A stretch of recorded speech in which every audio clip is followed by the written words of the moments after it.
ওকে, reinforced concrete বিম আমরা আজ আলোচনা করব।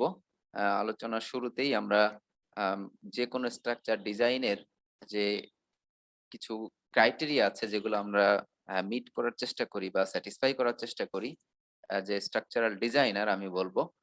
আম সেই ক্রাইটেরিয়া গুলা এখানে লিস্ট করা আছে। দেখো, আমি এখানে ৬ টা ডিজাইন ক্রাইটেরিয়া বা কনসিডারেশন মেনশন করেছি। তো এটা আমি বলবো আর্কিটেকচার হিসাবেও তোমাদের এই ক্রাইটেরিয়া গুলা ফুলফিল করা জরুরি। আহ, আমি জানি না এটা তোমরা কতটা আসলে ইন ডেপথে করো। কিছু আছে, কিছু পয়েন্ট আছে আর্কিটেক্টদের জন্য এখানে ইম্পর্ট্যান্ট, আর কিছু আছে স্ট্রাকচারাল ইঞ্জিনিয়ারের জন্য ভেরি ইম্পর্ট্যান্ট। আমি এই ৬টাই আসলে লিস্ট করেছি স্ট্রাকচারাল ইঞ্জিনিয়ারের ভিউ পয়েন্ট থেকে। কিন্তু এখানে তোমাদেরও কিছু পয়েন্ট চলে আসবে, দেখো। ফার্স্ট হচ্ছে, আমি যে কোনো স্ট্রাকচার ডিজাইন করতে চাইলে অবশ্যই সেটাকে সেফ ডিজাইন হতে হবে। তার মানে আমি যে স্ট্রাকচার তৈরি করব, কনস্ট্রাক্ট করব, সেটা অবশ্যই সেফ হবে for its inhabitants, for its occupants. তার মানে যে পারপাসে এটা ইউজ হোক না কেন, একটা রেসিডেন্সিয়াল বিল্ডিং যেখানে হিউম্যান বিং বসবাস করবে through out it's service life, আমি যদি একটা বিল্ডিং 60 ইয়ারের জন্য বা 50 ইয়ারের জন্য ডিজাইন করি, তাহলে এই সার্ভিস পিরিয়ডে এই স্ট্রাকচার ফেইল করে আম, মানুষের জীবনহানি যেমন করবে না, তারপরে সম্পদের ক্ষতি করবে না। ডিজাইনের বিভিন্ন লেভেল আছে, সেই লেভেল অনুযায়ী এটা আসলে সেফ হবে। সহজ কথায় যদি বলি, তাহলে আমার স্ট্রাকচার এর উপরে যে লোড আসবে সেই লোডকে সেফলি এটা ক্যারি করার ক্যাপাবিলিটি থাকতে হবে। ফর এক্সাম্পল, একজন মানুষ আম, মাথায় করে 50 কেজি কোন একটা গুড এক জায়গা থেকে অন্য জায়গায় নিতে পারে, কিন্তু তাকে যদি 50 কেজি তার ক্যাপাসিটির চেয়ে বেশি 60 কেজি তার মাথার উপরে চাপিয়ে দেওয়া হয়, স্বভাবতই সে ফেল করবে, সেটা নিতে পারবে না। তো এখানে আমাদের সেফটি এনশিওর করার জন্য আমরা আসলে এভাবেই বলবো যে এটার যে স্ট্রাকচারের যে ক্যাপাসিটি তার তুলনায় তার উপরে আরোপিত লোড কখনোই বেশি হবে না। তো আরোপিত লোড যেটা, সেটাকে আমরা আসলে অন্য নামে স্ট্রেস বলবো। ইউনিট এরিয়ার উপরে যে ফোর্স বা প্রেসার, সেটা হচ্ছে আমার স্ট্রেস। তাহলে এটাইকে আমরা বলবো আসলে ডিমান্ড। যে আমি একটা স্ট্রাকচার, আমি একটা রেসিডেন্সিয়াল বিল্ডিং তৈরি করতে চাই, তাহলে এই রেসিডেন্সিয়াল বিল্ডিং এর, তোমরা জানো, লাইভ লোড যেটা বিএনবিসি থেকে আমাদের নিতে হয়, কোড কোড অ্যালাউড ভ্যালু নিতে হয়। সেই live load value, for example residential building এর জন্য 40 PSF, 40 PSF pound per square feet, এটা হচ্ছে বিএনবিসি অনুমোদিত লোড ভ্যালু। তাহলে আমি একটা residential building 40 PSF load carry করার জন্য ডিজাইন করতে চাই, তাহলে এটা হচ্ছে আমার ডিমান্ড। তো আমি একটা স্ট্রাকচার, একটা স্ল্যাব এমন ভাবে ডিজাইন করলাম, একটা বিল্ডিং এমন ভাবে ডিজাইন করলাম যে এটা 40 পিএসএফ ক্যারি করতে পারে, তাহলে এটা সেফ। কিন্তু যদি এমন একটা বিল্ডিং ডিজাইন করি যেটা আসলে 30 পিএসএফ এর চেয়ে বেশি লোড নিতে পারে না, তাহলে সেটা কিন্তু আনসেফ হলো। তো যেটা আমার ডিমান্ড, আমি যেটা এটা এই স্ট্রাকচারের উপরে ইম্পোজ করতে চাই যে লোড, সেটা হচ্ছে আমার ডিমান্ড, যেটাকে আমি এখানে এই যে স্ট্রেস বলতেছি, ঠিক আছে, পার ইউনিট এরিয়াতে যে ফোর্স, সেটাকে আমি নর্মাল কথায় স্ট্রেস বললে, স্ট্রেসটা অ্যালোয়েবল, যে স্ট্রেস আমার এই স্ট্রাকচার বা এই ম্যাটেরিয়াল যে স্ট্রেস নিতে পারে, অ্যালোয়েবল স্ট্রেস বা অ্যালোয়েবল লোড ক্যাপাসিটি, সেটা চেয়ে অবশ্যই স্ট্রেস ভ্যালু কম হতে হবে, তাহলে এটা সেফ হবে। যেটাকে আমি আসলে অন্যভাবে, দেখো, এরকমও বলতে পারি যে অবশ্যই লোডটা হতে হবে তাহলে এই স্ট্রেংথ যেটা তার চেয়ে কম। তার মানে স্ট্রেংথটা লোডের চেয়ে বেশি হতে হবে, তাহলেই সেফ হবে। এখন এখানে সেফটি মার্জিন কতটুকু রাখবো আমি, সেটা নির্ভর করে। সাধারণত আমরা যদি স্ট্রাকচারাল ম্যাটেরিয়ালের কথা চিন্তা করি, এই সেফটি মার্জিন যেটা, যে আমি আমার এই লোডের তুলনায় স্ট্রেংথ তাহলে কত বেশি রাখবো, আমি এটাই যদি বলি যে লোডের তুলনায় স্ট্রেংথ বেশি হতে হবে, তো এখন কত গুণ বেশি রাখবো, কত পার্সেন্ট বেশি রাখবো, 10% বেশি রাখবো নাকি 20% বেশি রাখবো, এটাও কোড আসলে স্পেসিফাই করবে। আমাদের জন্য বাংলাদেশের সার্বভৌম এরিয়ায় যদি কোনো স্ট্রাকচার হয়, তাহলে সেটা ডিজাইন করতে আমাকে অবশ্যই Bangladesh national building code BNBC যেটা, সেটা ফলো করতে হবে। যেমন 2020 গেজেট আকারে আসছে এই ফেব্রুয়ারিতে, বিএনবিসি 2020। সো এইটাই এখন আমাদের জন্য আসলে কোড। তো বিএনবিসি তে আমি যদি জাস্ট রাফলি বলি, বিভিন্ন ডিজাইন মেথডের জন্য আসলে এই সেফটি ভ্যালু, সেফটি মার্জিন যেটা বলছি বা সেফটি ফ্যাক্টর, এটা ডিফারেন্ট। আমরা আসলে এটাকে রেশিও দিয়ে এক্সপ্রেস করতে পারি যে আমার স্ট্রেংথ ওভার লোড কত গুণ। তো আমার যদি 10% লোডের তুলনায় স্ট্রেন যদি 10% বেশি হয় তাহলে 1.1 ডিভাইডেড বাই 1 সেফটি ফ্যাক্টর বা সেফটি মার্জিন এখানে 1.1 আসবে এরকম। তো আমরা বিভিন্ন স্ট্রাকচারের জন্য আসলে বিভিন্ন রকমের সেফটি ফ্যাক্টর বা সেফটি মার্জিন রাখি। সাধারণত আমাদের স্ট্রাকচারাল এলিমেন্ট কংক্রিটের অথবা স্টিলের অথবা টিম্বারের এই এলিমেন্ট গুলার জন্য আমরা সেফটি ফ্যাক্টর অ্যারাউন্ড 2 থেকে 2.5 পর্যন্ত রাখি। আবার সেফটি ফ্যাক্টরটা যখন সয়েল বিয়ারিং ক্যাপাসিটিতে যাই, আমাদের যে কোনো স্ট্রাকচার তো সয়েলের উপরে রেস্ট করে। সয়েল সেই লোডটাকে সয়েলের লোয়ার স্ট্রাটাতে এটা পাস করে দেয়। তো সয়েলে গেলে ওই সেফটি ফ্যাক্টরটা আবার 2.5 থেকে 3 কখনো কখনো এটা আরো বেশিও হয়ে থাকে। তো আমি এটাকে এভারেজ 2.2 বলতে পারি। হ্যাঁ, আমরা যে সিভিল ইঞ্জিনিয়ারিং স্ট্রাকচার বলি সেগুলোর জন্য। কিন্তু এই সেফটি মার্জিনটা আবার ধরো কোনো এয়ারক্রাফট যদি কোনো এয়ারক্রাফট ভেহিকল হয় তার মানে এরোপ্লেনের জন্য ডিজাইন করি তাহলে এই সেফটি ফ্যাক্টর কিন্তু আরো কম। এখানে সেফটি ফ্যাক্টর তোমরা জানলে আশ্চর্য হবে কিনা জানি না। সেফটি ফ্যাক্টর থাকে 1.15 অনলি, 1.1। কারণ 1.15 এর থেকে 1.5 পর্যন্ত গেলে এই বিমান তুমি ফ্লাই করাতে পারবা না। তার মানে এখানে সেফটি মার্জিন খুবই কম। এজন্য হাই কোয়ালিটি এনশিওর করা হয়। বাট আমাদের সিভিল ইঞ্জিনিয়ারিং স্ট্রাকচারে আমি বলবো এখানে কোয়ালিটি এতটা এনশিওর করা সম্ভব হয় না, যে কারণে আসলে এখানে সেফটি ফ্যাক্টরটা বেশি রাখা হয়। তো সেফটির কনসেপ্ট আসলে আমার মনে হয় তোমাদের জন্য ক্লিয়ার। আর্কিটেক্ট হিসেবে তোমাদের যে কোনো ডিজাইন, যে কোনো স্ট্রাকচার ডিজাইনের প্রথম শর্তই হচ্ছে তুমি যে স্ট্রাকচার ডিজাইন করবে that must be safe through out it's service life. এমন নয় যে আমি আর প্রথম ১ বছর এটা সেফ, কিন্তু নেক্সট তারপরের ইয়ারে কি হবে আমি জানি না। নো, তুমি 50 ইয়ারের জন্য একটা স্ট্রাকচারের লাইফ কনসিডার করে ডিজাইন করলে সেটা এই থ্রু আউট ইটস লাইফ এটাকে অবশ্যই সেফ হতে হবে। সেকেন্ড যে ক্রাইটেরিয়া বা কনসিডারেশন আমরা ডিজাইনে কনসিডার করি, ডিজাইনে নেই, সেটা হচ্ছে সার্ভিসএবিলিটি। তার মানে তুমি যে স্ট্রাকচার তৈরি করবে সেটা সেফ তো হবেই, সাথে সাথে এটাকে সার্ভিসেবল হতে হবে। ফর এক্সাম্পল তুমি একটা রেসিডেন্সিয়াল বিল্ডিং ডিজাইন করলে এটাতে যে ফ্লোর স্ল্যাব ইউজ করেছো সেটা আমরা আমাদের চাহিদা হচ্ছে এটা একটা হরাইজন্টাল ফ্ল্যাট সারফেস হবে, হরাইজন্টাল ফ্ল্যাট সারফেস। কিন্তু আফটার 10 ইয়ার্স তুমি লক্ষ্য করলে যে তোমার স্ল্যাবটা আসলে ডিফ্লেক্ট করে একটা ডিশ শেপ হয়ে গেছে। আমি যদি এখানে একটু সিম্পলি ড্র করতে চাই, আমার একটা হরাইজন্টাল ফ্ল্যাট সারফেস থাকার কথা, কিন্তু আফটার 10 ইয়ার্স এখানে আমার কলাম আছে, এখানে কলাম আছে, এই স্ল্যাবটা এরকম ভাবে ডিশ শেপ হয়ে গেছে, ডিফ্লেক্ট করে গেছে। তাহলে এইরকম ডিশ শেপ হয়ে গেলে তুমি কিন্তু এটা সেফলি ইউজ করতে পারবে, কমফোর্টেবলি ইউজ করতে পারবে না। তো এই ডিফ্লেকশনটা যদি এক্সেসিভ অ্যামাউন্টে হয়ে যায় তখন এটাকে আমরা আনসার্ভিসেবল বলি। তার মানে আমার ইন্টেন্ডেড সার্ভিস এটা কিন্তু দিতে পারছে না। তো এই এক্সেসিভ ডিফ্লেকশন যদি হয়ে যায় তাহলে এটা হচ্ছে আনসার্ভিসেবল। যারা অকুপ্যান্ট তারা কমফোর্টেবলি এই প্লেসটা এই স্ট্রাকচারটা ইউজ করতে পারবে না। অথবা মনে করো এমন একটা ফ্লোর যে ফ্লোরের উপরে হাই প্রিসিশন মেশিনারি ব্যবহার করা হচ্ছে, তো সেটা যখন ডিফ্লেক্ট করে গেল মেশিনারি গুলো ঠিক মতো কাজ করতে পারবে না। তো এই যে যে ক্রাইটেরিয়া গুলো আমি যে সার্ভিস এর জন্য এই স্ট্রাকচারটা ডিজাইন করি, through out it's life span it must serve the purpose. আমি যে পারপাসে এটাকে ইউজ করতে চাই সেই পারপাসটাকে এটা সার্ভ করতে হবে। তো বিভিন্ন সার্ভিসেবিলিটি প্যারামিটার আছে, তার মধ্যে একটা হলো ডিফ্লেকশন, আমি যে কনসেপ্টটা এখানে বোঝানোর চেষ্টা করেছি। সেকেন্ড আরো প্যারামিটার হচ্ছে এক্সটেন্ট অফ ক্রাক। যদি রিইনফোর্সড কংক্রিট স্ল্যাব হয়, আমাদের দেশে রিইনফোর্সড কংক্রিটই বেশি ইউজ হয়, স্ল্যাব বিম কলাম।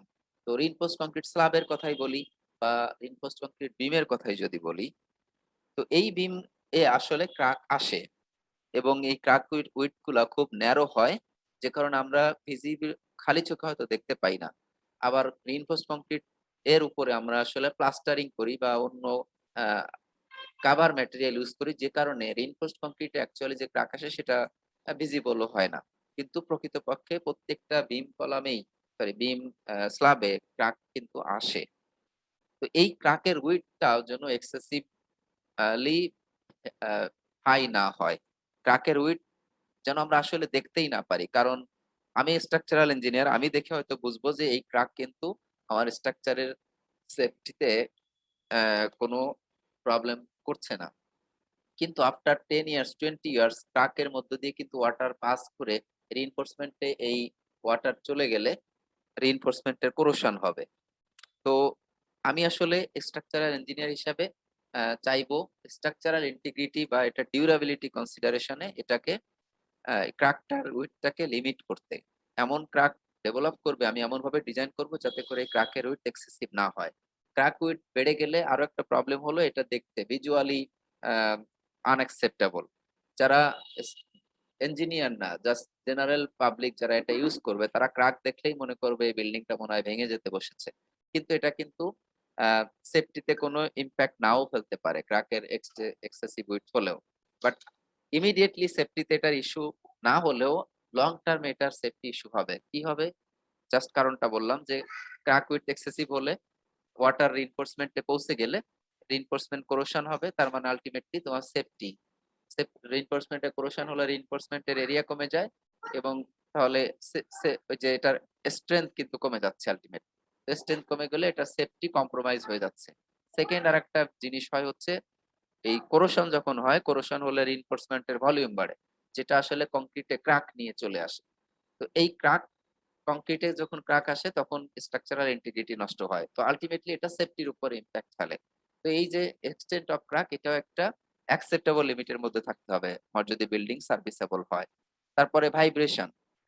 তুমি যদি আ যেকোনো একটা স্ট্রাকচার ডিজাইন করলে এটার ইউজ করার সময়ে ভাইব্রেশন হয় তোমরা জানো।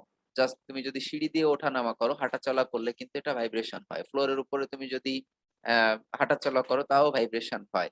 তো এই ভাইব্রেশনটা যেন এক্সেসিভ না হয়, অ্যাকসেপ্টেবল হয়। হয়তো এটা সেফটিতে কোনো ইমপ্যাক্ট ফেলছে না।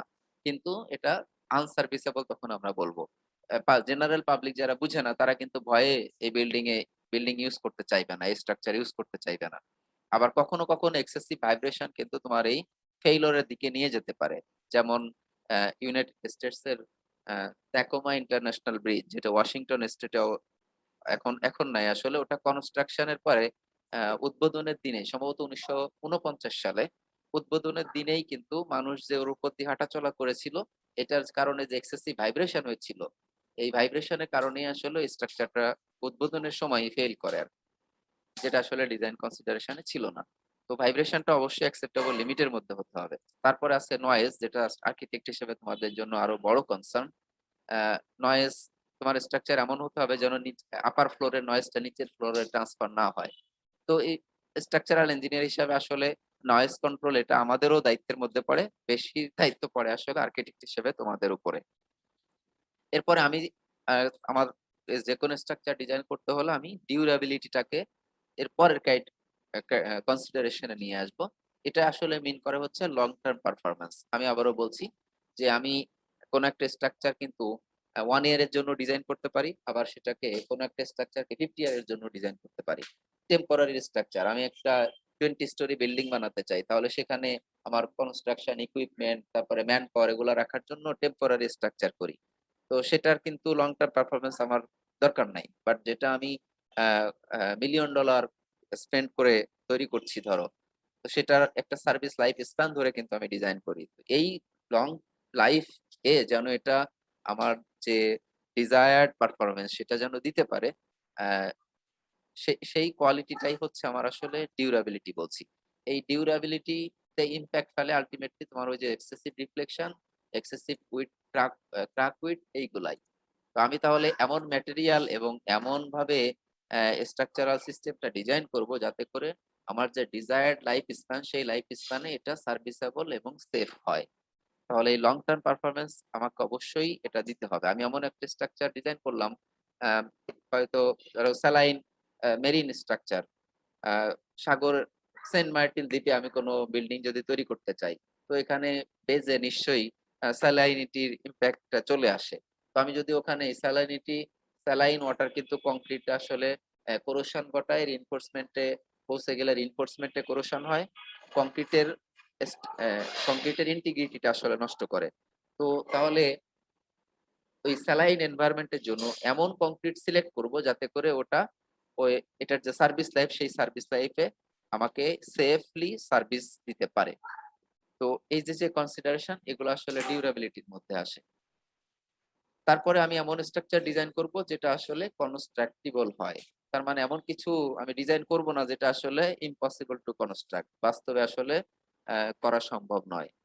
তো এটা তোমরা অবশ্যই আর্কিটেক্ট হিসাবেও ডিজাইনে কনসিডার করো। তারপরে দেখা হয় হচ্ছে ইকোনমি। তো এখানে ইকোনমি ৫ নাম্বারে থাকলেও নতুন যে ক্রাইটেরিয়া আসলে যুক্ত হয়েছে সেটা হচ্ছে সাস্টেইনেবিলিটি। আমি এটাকেই আসলে ৫ নাম্বারে নিয়ে আসতে চাই। আমি ইকোনমি নিব হচ্ছে লাস্টে। আমাদের দেশে এটার ইমপ্যাক্ট না পড়লেও তোমরা জানো নর্থ আমেরিকান কান্ট্রি যেমন ইউএসএ, কানাডা, ইউএস এর সব জায়গায় হয় নাই। কানাডার কোথাও, কোথাও হয়েছে। ইউরোপের বেশ কিছু কান্ট্রিতে এবং নিউজিল্যান্ড বিশেষ করে এখানে সাস্টেইনেবল ম্যাটেরিয়াল ইউস করলে তোমার হচ্ছে এই ইকোনমিটা আ ইকোনমিতে এটার ইমপ্যাক্ট পড়ে। যেমন আমি এভাবে বলব যে গভর্নমেন্ট সাবসিডি দেয় যদি তুমি কোন সাস্টেইনেবল ম্যাটেরিয়াল ইউস করো। আমি এক্সাম্পল দিয়ে যদি বলি তাহলে তোমাদের এটা দেখাতে চাই যে Brock Commons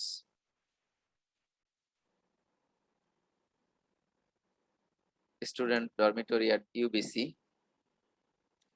university of British কলাম্বিয়ার Brock Commons, sorry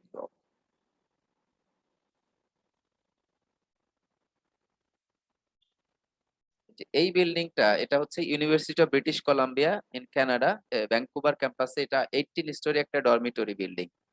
18 storey student dormitory, এখানে ছাত্ররাই থাকে। তো এখানে স্ট্রাকচারাল ম্যাটেরিয়াল হিসেবে যেটা ইউজ করা হয়েছে এই যে দেখো, জাস্ট লোয়ার ফ্লোরটা হচ্ছে কংক্রিটের পোডিয়াম, তার উপরে কংক্রিটের কলামও নাই, just timber column, timber floor slab, এগুলা দিয়েই 18 স্টোরি পর্যন্ত এটা কনস্ট্রাক্ট করা হয়েছে। আর জাস্ট এখানে আর্থকুয়েক এবং উইন্ড লোড রেজিস্ট্যান্সের জন্য দুইটা কংক্রিটের কোর আছে।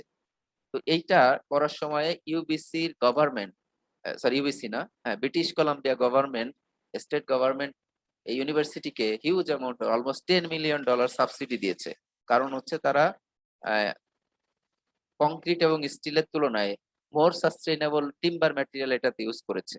তো নিউজিল্যান্ডও নতুন যে রিসেন্ট ইনিশিয়েটিভ নিয়েছে যে কেউ যদি মোর সাস্টেইনেবল ম্যাটেরিয়াল ইউজ করে তাহলে তার জন্য আসলে এরকম সাবসিডি দেওয়া হবে। ট্যাক্স লেভি মানে ট্যাক্স কমবে, বিভিন্ন ধরনের সাবসিডি আসলে দেওয়া হয় যেটা এই আল্টিমেটলি ইকোনমির উপর ইমপ্যাক্ট ফেলে। তো আমি সাস্টেইনেবিলিটি এটাকে ৫ নম্বরে নিতে চাই। আর্কিটেক্ট হিসাবে, স্ট্রাকচারাল ডিজাইনার হিসাবে আমাদের দায়িত্বের মধ্যে পড়ে যে আমরা আম আমাদের ওয়ার্ল্ডটাকে সাস্টেইনেবল করতে চাই। তার মানে এখন যে রিসোর্স আছে আমি একাই ভোগ করে যেতে চাই না। বরং আমার ফিউচার জেনারেশন যারা আসবে, আমার ছেলে-মেয়ে, তাদের ছেলে-মেয়ে, তারাও যেন এই ওয়ার্ল্ডটাকে ইউজ করতে পারে। সেরকম করে আমরা স্ট্রাকচার তৈরি করব। তো যেকোনো স্ট্রাকচার তৈরি করার পূর্বে ডিজাইনার হিসাবে অবশ্যই এটাকে আমাদের বেশি গুরুত্ব দিতে হবে। আমার মনে হয় স্ট্রাকচারাল ইঞ্জিনিয়ারের চেয়ে এখানে আর্কিটেক্টদের ভূমিকাই বেশি। কারণ কোন একটা ডিজাইন যখন আর্কিটেক্ট কনসিভ করে তখন তাকে ম্যাটেরিয়াল নিয়ে শুরুতেই চিন্তা করতে হয় যে সে কি এটা স্টিল দিয়ে করবে নাকি কংক্রিট দিয়ে করবে নাকি আম টিম্বার দিয়ে করবে। তো এই হচ্ছে বেশ কিছু ক্রাইটেরিয়া এখানে বেশ আলোচনা আমরা করে নিলাম। এবং এই সবগুলা স্যাটিসফাই করেই আমাদের আল্টিমেটলি আ ডিজাইন করতে হয়, করা হয়। আ আশা করি তোমরাও এসব বিষয়ে আরো বেশি আম আ সজাগ থাকবে। বিশেষ করে আর্কিটেক্ট হিসেবে যখন প্র্যাকটিস করবে তখন। আমরা এখন চলে আসবো, যেহেতু আমাদের এই টপিকই হচ্ছে রিইনফোর্সড কংক্রিট বিম। তো এই কংক্রিট এবং রিইনফোর্সমেন্ট এটার একটু আ আ বিহেভিয়ারটা জানা দরকার। Properties of concrete and reinforcing steel. তো রিইনফোর্সিং স্টিল আর রিইনফোর্সড কংক্রিট আমরা এটাকে কেন বলছি? তোমরা জানো কংক্রিট কিভাবে তৈরি করা হয়। জাস্ট আম কোর্স এগ্রিগেট, ফাইন এগ্রিগেট, এর সাথে সিমেন্টিং ম্যাটেরিয়ালস, সিমেন্ট। আর এই সিমেন্টিং ম্যাটেরিয়াল যাতে কাজ করতে পারে তাতে ওয়াটার লাগে আসলে। এই ওয়াটার মিক্স করে আমরা কংক্রিট তৈরি করি। তো এই কংক্রিট শুধুমাত্র কম্প্রেশনে ভেরি স্ট্রং কিন্তু টেনশনে ভেরি উইক। তো এই টেনশনে যাতে করে যে উইকনেস, সেই উইকনেসটা যাতে আমরা আম এভয়েড করে কংক্রিটকে অ্যা কোন একটা স্ট্রাকচারে ইউজ করতে পারি, সেজন্য টেনশনে যে কংক্রিট আছে সেই জায়গাতে আমরা আসলে স্টিল রিইনফোর্সমেন্ট বেশি ইউজ করি যেটা টেনসাইল স্ট্রেংথ ভেরি হাই। তো কংক্রিট, আমি যদি এখানে একটা সেকশনাল প্রপার্টি আঁকি, ধরো এটা একটা রেক্টেঙ্গুলার কংক্রিট বিম। এটা ফ্লেকচারে আমরা দেখবো যে বটমে আসলে সিম্পলি সাপোর্টেড বিমের জন্য বটমে টেনশন আসবে, যেখানে আসলে কংক্রিট উইক কাজ করতে পারে না, কংক্রিট টেনশন ফোর্স নিতেই পারে না, কিন্তু কম্প্রেশনে ভেরি হাই ফোর্স নিতে পারে। তো যেখানে কংক্রিট উইক, সেখানে আমি এখানে অন্য আরেকটা ম্যাটেরিয়াল ইউজ করব যেটা আসলে টেনশনে স্ট্রং, যেমন স্টিল, এটা টেনশনে যেমন স্ট্রং, কম্প্রেশনেও তেমন স্ট্রং। তো এই জন্য আমরা টেনশন জোনের যে কংক্রিট সেটা যে উইক, তাকে আমরা রিইনফোর্স করতেছি, এনফোর্স করতেছি, মানে স্ট্রেনথেন করতেছি রিইনফোর্সমেন্ট ইউজ করি। এটাকে সাধারণত আমরা মাইল্ড স্টিল ইউজ করি। আমরা যে রড গুলা ইউজ করি এটা হচ্ছে আসলে মাইল্ড স্টিল। তো এই কারণেই আসলে এটাকে রিইনফোর্সড কংক্রিট বলা হচ্ছে। তার মানে কংক্রিটকে আমরা অন্য আরেকটা ম্যাটেরিয়াল দিয়ে এটার ফোর্স ক্যাপাসিটি বাড়াচ্ছি, যে কারণে এটাকে বলছি রিইনফোর্সড কংক্রিট। তো রিইনফোর্সড কংক্রিট কলাম হতে পারে, রিইনফোর্সড কংক্রিট বিম হতে পারে, রিইনফোর্সড কংক্রিট স্ল্যাব হতে পারে। এছাড়াও আরো অনেক ধরনের এলিমেন্ট আছে, রিইনফোর্সড কংক্রিট ফুটিং। তো রিইনফোর্সড কংক্রিট নামটা আসলে এই জন্যই, তার মানে আমরা বুঝতেই পারছি যে কংক্রিটে আসলে শুধু কংক্রিট নয়, রিইনফোর্সড কংক্রিটে কংক্রিটের সাথে রিইনফোর্সিং স্টিল ইউজ করছি আমরা। তো এদের প্রপার্টিটা একটু জানা দরকার। আহ আমি যদি ডিরেক্টলি এই ডায়াগ্রাম থেকে আসলে বোঝাতে চাই, তোমরা জানো যে কংক্রিটের কম্প্রেসিভ স্ট্রেংথ নির্ণয় করা হয় সিলিন্ডার অথবা কিউব টেস্টের মাধ্যমে। আমি নিচে এখানে কিছু ফিগারও রেখেছি, জাস্ট দেখো। এই যে এখানে compressive strength test of concrete cylinder, compressive strength test of concrete cube, cube অথবা সিলিন্ডার টেস্টের মাধ্যমে আমরা সাধারণত কংক্রিটের কম্প্রেসিভ স্ট্রেংথ নির্ণয় করি। এছাড়াও এই যে এই প্রিজম, যেটা এই প্রিজমকেই আমরা আসলে প্রথমে এই ফ্লেক্সারের টেস্ট করে এই ভাঙা, এই ক্রাশিং এর পরে বা ক্রাকের পরে দুইটা পার্ট হয়ে গেল, এর এই একটা পার্টকে নিয়ে আবার এই কম্প্রেশন টেস্টিং করেই এই প্রিজমের কম্প্রেসিভ স্ট্রেংথ নির্ণয় করতে পারি। বাট ওটা রাশিয়াতে সাধারণত ইউজ করে, আমাদের মোস্ট অফ দা ওয়ার্ল্ড এই সিলিন্ডার বা কিউব ইউজ করা হয়। আমরা বিশেষ করে বাংলাদেশে কিউবের চেয়ে সিলিন্ডারটাই বেশি ইউজ করি। তো এটা কিভাবে টেস্ট করা হয় আমার মনে হয় ম্যাটেরিয়ালসে তোমরা কিছুটা হলেও জেনেছো। তো এইটার আমি যদি লোড জিরো থেকে শুরু করে আস্তে আস্তে সময়ের সাথে বাড়াতে থাকি, তাহলে আমি লোড মেজার করতে থাকলাম, আবার এই সময়ের সাথে এটা যে ডিসপ্লেসমেন্ট হয় সেটাও মেজার করতে থাকলাম। তো আলটিমেটলি আমি এই ডিসপ্লেসমেন্ট থেকে তার অরিজিনাল লেন্থ দিয়ে ডিসপ্লেসমেন্টকে অরিজিনাল লেন্থ দ্বারা ভাগ করে স্ট্রেইন পাবো। আর আমার এটা টোটাল সারফেস এরিয়ার উপরে যে লোড আসছে সেই লোডকে টোটাল এরিয়া দ্বারা ভাগ করলে আসলে স্ট্রেস পাবো। তো এই স্ট্রেইন এবং স্ট্রেস যদি আমি এক্স এবং ওয়াই অ্যাক্সিসে প্লট করি, তাহলে স্ট্রেস স্ট্রেন ডায়াগ্রাম পাবো। তো এইটা হচ্ছে কংক্রিটের স্ট্রেস স্ট্রেন ডায়াগ্রাম। এটা নরমাল ওয়েট কংক্রিটের জন্য নরমাল ডেনসিটি কংক্রিট বলা হচ্ছে এখানে। আর নরমাল ডেনসিটি কংক্রিটের ইউনিট ওয়েট আসে সাধারণত স্টোন চিপস ইউজ করলে 145 PCF, pound per cubic fit, যেটাকে আমরা 150 অ্যারাউন্ড 150ও নিয়ে থাকি, ঠিক আছে। আর এটা ডান পাশে যেটা, এটা হচ্ছে লাইট ওয়েট কংক্রিট, যেটা আসলে light weight aggregate, light weight sand, light weight coarse aggregate use করা হয়। আর্কিটেক্ট হিসাবে তোমরাও জানো যে কোথাও কোথাও লাইট ওয়েট কংক্রিটও ইউজ করতে হয়। তো স্ট্রেস স্ট্রেন ডায়াগ্রাম যদি আমি অঙ্কন করি, দেখো বিভিন্ন গ্রেডের কংক্রিটের স্ট্রেস স্ট্রেন ডায়াগ্রাম এখানে দেখানো আছে। যেই কংক্রিটের স্ট্রেংথ কম সেটার দেখো ডায়াগ্রামটা অনেকটা ফ্ল্যাট এবং এটার স্ট্রেন ক্যাপাসিটি কিন্তু হাই। তো এই কংক্রিটটার যেটার স্ট্রেংথ দেখো খুব কম, আমি অ্যারাউন্ড 2.5 কেএসআই, এটা কেএসআই তে আছে, মানে kilo pound per square inch. আর ডান পাশে এটা আছে এমপিএ তে, মেগা প্যাসকেল। তো তোমরা জানো যে 1 MPa ইজ ইকুয়াল টু হচ্ছে 145 PSI, pound per square inch. আর 1 KSI is equal to 1000 PSI, এগুলো তোমরা জানো। তো আমি অ্যারাউন্ড 2.5 কেএসআই কংক্রিট, যেটা অ্যারাউন্ড 20 এমপিএ কংক্রিট আমি বলবো, সেটার দেখো ম্যাক্সিমাম যে স্ট্রেংথ সেটা আসছে অ্যারাউন্ড 0.002 স্ট্রেইনে। কিন্তু এটা একটা লং লেভেল পর্যন্ত এটা স্ট্রেইন নিতে পারছে। বাট হাই স্ট্রেংথ কংক্রিট, যেটার দেখো ইল্ড স্ট্রেংথ হচ্ছে 8000 কেএসআই, 6000 কেএসআই পিএসআই সরি, তাদের ক্ষেত্রে দেখো ম্যাক্সিমাম স্ট্রেংথ আসছে অ্যারাউন্ড 0.003 স্ট্রেইনে, কিন্তু এগুলা দেখো ব্রিটল ম্যাটেরিয়াল হয়ে গেছে। তার মানে স্ট্রেইন ক্যাপাসিটি কমে আসছে, ডিফরমেশন বেশি হতে পারছে না, হঠাৎ করে এই যে সাডেনলি ক্রাশ করে এখানে ক্রাশ করে যাচ্ছে, মানে সাডেন ক্রাশিং হচ্ছে। তো এটাকে আমরা ব্রিটল ম্যাটেরিয়াল বলি। যে ম্যাটেরিয়ালটা আসলে বেশি ডিফরমেশন নিতে পারে না কিন্তু সাডেন ক্রাশ হয়ে যায়, সেটাকে আমরা বলি ব্রিটল ম্যাটেরিয়াল। আর যেটা অনেক বেশি ডিফরমেশন নিতে পারে, মানে ছিঁড়ে যাওয়ার পূর্বে, ক্র্যাকিং এর পূর্বে বা ক্রাশিং এর পূর্বে অনেক বেশি লম্বা বা কন্ট্রাক্ট হতে পারে, সেই ধরনের ম্যাটেরিয়ালকে আমরা বলি ডাকটাইল ম্যাটেরিয়াল। যেমন স্টিল, স্টিল হচ্ছে ডাকটাইল, কারণ এটা ফেইলিউরের পূর্বে অনেক বেশি ডিফর্ম হতে পারে। কিন্তু কংক্রিট এটা কিন্তু ব্রিটল ম্যাটেরিয়াল, অনেক অল্প ডিফরমেশনেই এটা কিন্তু ক্রাশ হয়ে যায়। আবার বিভিন্ন গ্রেডের স্ট্রেংথের কংক্রিটের দেখো, যেই কংক্রিটের স্ট্রেংথ বেশি তারা লেস ডাকটাইল, তার মানে হচ্ছে হাইলি ব্রিটল, আমি এভাবে বলবো। তো এখানে স্ট্রেস স্ট্রেন ডায়াগ্রাম একটু দেখানো আছে, আমরা এটা আইডিয়ালাইজ করে নিচেও আরো দেখবো। এখানে লাইট ওয়েট কংক্রিটেরটা দেখানো আছে জাস্ট জানার জন্য, মানে মেইন একটা ইম্পর্টেন্ট প্রপার্টি হচ্ছে দেখো কংক্রিটের আমরা যে কম্প্রেসিভ স্ট্রেংথ ইউজ করি সেটার করসপন্ডিং স্ট্রেন ধরা হয় 0.003। এই যে এইটাই হচ্ছে আমাদের ইউজেবল কংক্রিটের ইউজফুল বা ইউজেবল স্ট্রেন, এর বেশি স্ট্রেন কংক্রিট নিতে পারে না ধরেই আমরা ডিজাইন করি। এটা আমাদের জন্য খুব ইম্পর্ট্যান্ট একটা প্যারামিটার, এজন্য এখানে আমি এমফাসাইজ করছি। আমরা কংক্রিটের ম্যাক্সিমাম ইউজেবল স্ট্রেন নিব হচ্ছে 0.003। আর এখানেও তুমি যদি এই আলোচনাগুলো পড়ো, তোমাদের নোট দিয়ে দিব, ক্লাস নোট গুগল ক্লাসরুমে দিয়ে দিব, এখানে পড়লে দেখবা এই যে কথাগুলো এখানে এক্সপ্লেইন করলাম সেইগুলাই বলা আছে। তো আমরা বাংলাদেশে এখনো সাধারণত 2000 থেকে 5000 পিএসআই কংক্রিট ইউজ করে থাকি, ঠিক আছে। কিন্তু ডেভেলপ কান্ট্রি তারা এর চেয়েও হাই স্ট্রেংথের কংক্রিট ইউজ করছে রেগুলারলি। আমরা সাধারণত এখন পর্যন্ত 3 থেকে 5000 পিএসআই বা 2 থেকে 5000 পিএসআই কংক্রিট ইউজ করি।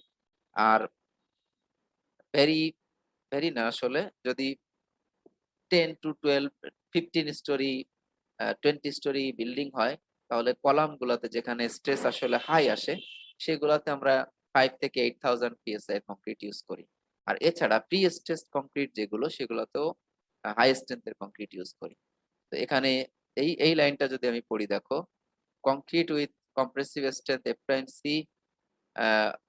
up to 15,000 psi or more are used with increasing frequency, particularly for heavily loaded columns in high-rise concrete buildings and for long-span bridges, mostly pre-stressed, where a significant reduction in dead load may be realized by minimizing member cross-section dimensions. তো এটা আসলে এই কলামেই significant ইম্প্যাক্টটা দেয়। আর হচ্ছে ব্রিজের জন্য বিশেষ করে যেখানে পিএসটিএস কংক্রিট ইউজ করা হয় সেখানেও হাই স্ট্রেংথের কংক্রিট দেখো আপ টু 15,000 পিএসআই ইউজ করা হচ্ছে। রিসেন্টলি কংক্রিট আসছে যেটার স্ট্রেংথ হচ্ছে 21,000 পিএসআই, এমনকি 24,000 পিএসআই, যেগুলোকে আমরা আল্ট্রা হাই পারফরমেন্স কংক্রিট বলি। মানে এটা 24,000 পিএসআই, মানে ভেরি স্ট্রং কংক্রিট আসলে। এবং ওই কংক্রিট গুলার আসলে এত নরমাল ইউজ নাই, এগুলো স্পেশাল কাজের জন্য ইউজ হয়। আমি কংক্রিট টেস্ট করে আসছি আমার পিএইচডিতে, যেটার স্ট্রেংথ পেয়েছিলাম আমি 32 কেএসআই, 32,000 পিএসআই, তার মানে অলমোস্ট A36 স্টিল, যেটা 36 গ্রেডের স্টিল, যার ইল্ড স্ট্রেংথ 36 কেএসআই, তার সমান স্ট্রেংথের কংক্রিট প্রডিউস করা সম্ভব। আমি নিজে টেস্ট করে আসছি আমার রিসার্চের জন্য। তো চিন্তা করতে পারছো যে এখন কংক্রিট কত হাই স্ট্রেংথের তৈরি করা সম্ভব। জাস্ট একটু আইডিয়া দেওয়ার জন্য, যাতে করে আর্কিটেক্ট হিসেবে তোমরা কংক্রিটের স্ট্রেংথ কত পর্যন্ত ইউজ করা যেতে পারে সেটার আইডিয়া দেওয়ার জন্য আমি এগুলা বললাম যে আপ টু 24,000 পিএসআই কংক্রিট তুমি কিন্তু ইউজ করতে পারো তোমার স্ট্রাকচারে। বাট এগুলার কোথায় কখন কি ইউজ হয় সেটা তোমাদের জন্য জানা দরকার, ওটা ম্যাটেরিয়াল ম্যাটেরিয়াল ক্লাসের আলোচনা হবে। আমরা স্ট্রাকচার পার্টে আছি, ওদিকে আর যেতে চাচ্ছি না। তো কংক্রিটের স্ট্রেংথ এফ প্রাইম সি, যেটা আমি এটাও একটু এমফাসাইজ দিতে চাই, এই এফ প্রাইম সি আসলে এটা দ্বারা কি মিন করি, এটাকে আমরা বলি কংক্রিটের কম্প্রেসিভ স্ট্রেংথ। তো এটার নিচে আসলে কিছু মিনিং আছে, যেমন এটা যদি 3000 পিএসআই হয় বা 3 কেএসআই হয়, তাহলে এটার দ্বারা আমি আসলে কি বুঝি, এটা হচ্ছে স্ট্যান্ডার্ড সাইজের সিলিন্ডার যেটার ডায়ামিটার হচ্ছে 6 ইঞ্চ এন্ড হাইট হচ্ছে 12 ইঞ্চ, এরকম সিলিন্ডার যদি আমি 28 ডেজ কিউরিং করার পরে টেস্ট করি, compressive strength standard test method follow করে করি, তাহলে যে স্ট্রেংথ পাবো সেই স্ট্রেংথটাই হচ্ছে এ প্রাইম সি। তাহলে এটা হচ্ছে আমার আসলে 28 ডেজে কাস্টিং এর পরে 28 ডেজ কিউরিং করব, সেটা standard cylinder 6 inch by 12 inch বলি, 6 inch 6 inch diameter 12 inch height. এটার কম্প্রেসিভ স্ট্রেংথ টেস্ট স্ট্যান্ডার্ড মেথডে ফলো করে যে স্ট্রেংথ পাবা সেটাই হচ্ছে এ প্রাইম সি। তো এই এফ প্রাইম সি আমার অনেক কাজে লাগবে এবং throughout concrete design F prime C ছাড়া তুমি আসলে চলতে পারবে না। এবং এটার মিনিংটা কি সেটা আমি এক্সপ্লেইন করলাম। কিভাবে নির্ণয় করতে হয় এটা ম্যাটেরিয়ালে পড়ে আসার কথা। তারপর আমি কিছু ফিগার এখানে রেখেছি। তোমাদেরকে একটু এক্সপ্লেইন করার চেষ্টা করলাম। এরপরে আর এই কংক্রিটের কম্প্রেসিভ স্ট্রেংথ এর উপরে নির্ভর করে আরেকটা প্যারামিটার আমরা বেশি ইউজ করব আমাদের ডিজাইনে, সেটা হচ্ছে মডুলাস অফ ইলাস্টিসিটি, যেটাকে আমরা কংক্রিটের জন্য ইসি বলি, ই সাব সি। তো এটা নির্ণয় করার জন্য দেখো, আমি কংক্রিটের স্ট্রেংথ যদি আমার জানা থাকে তাহলে আমি মডুলাস অফ ইলাস্টিসিটি নির্ণয় করতে পারি। তার জন্য নিচে আরো দুইটা ফর্মুলা দেওয়া আছে যেগুলো আসলে এসসিআই কোড থেকে নেওয়া, এবং আমি যদি বিএনপিসি তে যাই এক্স্যাক্টলি এই ফর্মুলা গুলাই দেওয়া আছে ওখানেও। আমি বিএনপিসি ওপেন করে তোমাদের দেখাতে পারবো। তো শুধু কংক্রিটের স্ট্রেংথ এর উপরেই ইসি নির্ভর করে না। যেমন এই যে 2.4 ইকুয়েশন, যেটা এটা আসলে একটা বইয়ের ইকুয়েশন। এখানে দেখো শুধুমাত্র modulus of elasticity of concrete নির্ভর করছে কংক্রিটের স্ট্রেংথ এর উপরে, কিন্তু এই যে ইকুয়েশন 2.3 যেটা, সেটাতে কংক্রিটের স্ট্রেংথ যেমন আছে, এখানে আরেকটা প্যারামিটার আছে হচ্ছে ডব্লিউসি, যেটা হচ্ছে unit weight of concrete in pound per cubic feet unit. আর এখানে প্রাইম সিটাও হতে হবে ইন পিএসআই, তাহলে ইসি যেটা পাবে সেটাও পাবে পিএসআই, পাউন্ড পার স্কয়ার ইঞ্চে। তো এখানে দেখো, আমরা সাধারণত বাংলাদেশে ব্রিক এগ্রিগেট কংক্রিট ইউজ করি, যেটা আসলে অন্যান্য দেশে আনকমন। ব্রিক চিপস কে এগ্রিগেট হিসেবে ইউজ করা হয় বাংলাদেশে আর ইন্ডিয়ার কিছু, ওই যে ওয়েস্ট বেঙ্গলের কিছু জায়গায়। তাছাড়া ব্রিক চিপস কে স্টোন এগ্রিগেট, কোর্স এগ্রিগেট হিসেবে ইউজ করা হয় না। তো সেটার জন্য আমি বলবো এই যে সেকেন্ড ইকুয়েশন যেটা আছে তার তুলনায় প্রথম ইকুয়েশনটা বা তৃতীয় ইকুয়েশনটা, যেখানে আসলে ইউনিট ওয়েট ইনভলভ, এই ইকুয়েশনটা ইউজ করে ব্রিক এগ্রিগেটের মডুলাস অফ ইলাস্টিসিটি নির্ণয় করা করলে মোর অ্যাকুরেট হবে। এছাড়া আরো রিসেন্ট কিছু রিসার্চ হয়েছে যেগুলোতে ব্রিক এগ্রিগেটের কংক্রিটের মডুলাস অফ ইলাস্টিসিটি নির্ণয় করা ফর্মুলা ডিরাইভ করা হয়েছে, সেগুলো ইউজ করতে পারো। তবে তুমি যদি এই আমাদের এই কোর্সে তুমি জাস্ট এই ইকুয়েশনটা ইউজ করো, এই যে EC equal to 57,000 square root of A prime C, আমি এটাকে অ্যাকসেপ্ট করব, দ্যাটস অ্যাকসেপ্টেবল, ঠিক আছে। তো ব্রিক এগ্রিগেটের ইউনিট ওয়েট স্টোন এগ্রিগেটের ইউনিট ওয়েটের তুলনায় কম হয়, এটা সাধারণত 110 থেকে 130 পিসিএফ পর্যন্ত হয়ে থাকে। অথচ স্টোন চিপস ইউজ করলে কিন্তু ইউনিট ওয়েট আসে 100, অ্যারাউন্ড 145 পিসিএফ, ঠিক আছে। সো এই যে ইকুয়েশন গুলা বলছি এগুলো ভেরি ইম্পর্ট্যান্ট। আমরা যখন এই যে ডিজাইন করব তখন দেখবা এই ফর্মুলা ইউজ করেই আমাকে এই modulus of elasticity of concrete বের করতে হয়েছে। এরপরে থার্ড ইকুয়েশন যেটা বলছি, এটা আরো রিসেন্ট রিসার্চের ইকুয়েশন, সো এটা ইউজ করলে আরো অ্যাকুরেটলি ক্যালকুলেট করতে পারবে। But most of the case আমরা দেখবা এই EC equal to 57,000 square root of F prime C, কেউ কেউ এটাকে 57,500 এও ইউজ করে, সেটাও আমরা ইউজ করতে পারি। তো এটা হচ্ছে আমার কংক্রিটের মডুলাস অফ ইলাস্টিসিটি বের করার ফর্মুলা, এবং বিভিন্ন ভাবে আমরা করে থাকি সেটাও দেখালাম। স্ট্রেস স্ট্রেইন ডায়াগ্রাম যদি আমি কংক্রিটের এখানে দেখাই, দেখো জাস্ট একটা স্ট্রেস স্ট্রেইন ডায়াগ্রাম দেখাতে চাইলে এই যে এভাবে গিয়ে আসলে এটা এরকম ফেল করে। এটা এই যে ম্যাক্সিমাম যে স্ট্রেস, সেই পিক কম্প্রেসিভ স্ট্রেসটাই হচ্ছে আমার স্ট্রেংথ, কংক্রিটের স্ট্রেংথ বলি। এই যে এইটাই আসলে আমার এফ প্রাইম সি 28 ডেসে যদি টেস্ট করি। আর এই যে স্ট্রেইন এটা ঘটতেছে সেটাকে আমরা বলছি স্ট্রেইন এট ম্যাক্সিমাম স্ট্রেস, যেটাকে আমরা সাধারণত 0.003 নিয়ে থাকি, ঠিক আছে। যদিও বা এটা বিভিন্ন ম্যাটেরিয়ালের জন্য বিভিন্ন রকম। তো এই সাইড আমরা দেখতেছি হচ্ছে কম্প্রেশন, কিন্তু কংক্রিটকে তুমি যদি টেনশনে নিয়ে আসো, টেনশন লোড অ্যাপ্লাই করো, তাহলে দেখো এটা কিন্তু ভেরি উইক। কংক্রিটের যে কম্প্রেসিভ স্ট্রেস দেখো এই ম্যাগনিটিউডটার তুলনায় এখানকার ম্যাগনিটিউড ভেরি লো। সাধারণত কম্প্রেসিভ স্ট্রেংথের তুলনায় টেনসাইল স্ট্রেংথ এফটি আমি যদি বলি, কংক্রিটের tensile strength FT around 10% of F prime C compressive strength 10% of compressive strength হয়ে থাকে, সেটারও ফর্মুলা আমাদের নিচে আসবে। আমরা দেখবো যে কংক্রিটের কম্প্রেসিভ স্ট্রেংথের উপরে নির্ভর করে তার টেনশন স্ট্রেংথ কিভাবে ক্যালকুলেট করতে পারি। তো টেনশনে দেখো কংক্রিটটা কিন্তু ভেরি উইক, এটা টেনশন কম্প্রেসিভ স্ট্রেংথ এর কম্প্রেসিভ স্ট্রেংথ কম্প্রেশনে যত স্ট্রেংথ নিতে পারে তার 10% স্ট্রেংথ টেনশনে নিতে পারে। আহ এইটারই আরেকটু এক্সপ্লানেশন আমি দিয়ে তারপরে স্টিলে আসবো। Properties of concrete in tension, এটারও আমি যে তিনটা মেথড আসলে এখানে একটু এক্সপ্লেন করব। দেখো টেনশন এ কংক্রিট কতটুকু লোড বা স্ট্রেংথ ক্যারি করতে পারে তার জন্য তিন ধরনের টেস্ট আমরা করে থাকি। একটা হচ্ছে ডাইরেক্ট টেনশন টেস্ট, এই যে এই ফিগারে যেটা এক্সপ্লেন করা হচ্ছে, দেখো সিলিন্ডারটাকে উপরে এবং নিচে আহ, কিছু প্লাটেন বা মেকানিজমের মাধ্যমে সাকশন তৈরি করে কংক্রিটে ডিরেক্টলি টেনশন অ্যাপ্লাই করা হয়। এই যে এই ডিরেকশনে আসলে এখানে টেনশন ফোর্স অ্যাপ্লাই করা হচ্ছে, direct tension throughout its axis, longitudinal axis। তো এটার ডাইরেক্ট টেনশন স্ট্রেংথ বলবো। তাহলে আরেকভাবে আসলে টেনসাইল স্ট্রেংথ স্ট্রেংথ নির্ণয় করা হয়, যেটাকে আমরা স্প্লিটিং টেনসাইল স্ট্রেংথ টেস্ট বলি। কংক্রিটটাকে আসলে দেখো এরকম ফ্ল্যাট ভাবে রেখে উপর থেকে আর নিচ থেকে এই যে কম্প্রেসিভ ফোর্স দিচ্ছি আমি, এটার মাধ্যমে আর এটার মাধ্যমে কম্প্রেসিভ ফোর্স দিচ্ছি, কিন্তু অ্যাকচুয়ালি এই যে ক্র্যাকড সারফেস দেখো সেখানে টেনসাইল ফোর্স ডেভেলপ করতেছে। তো এটা ইনডিরেক্টলি আমি টেনসাইল স্ট্রেংথ মেজার করতেছি কম্প্রেসিভ স্ট্রেস স্ট্রেস অ্যাপ্লাই করে। তো এটাকে আমি বলছি টেনসাইল স্প্লিটিং টেনসাইল স্ট্রেংথ।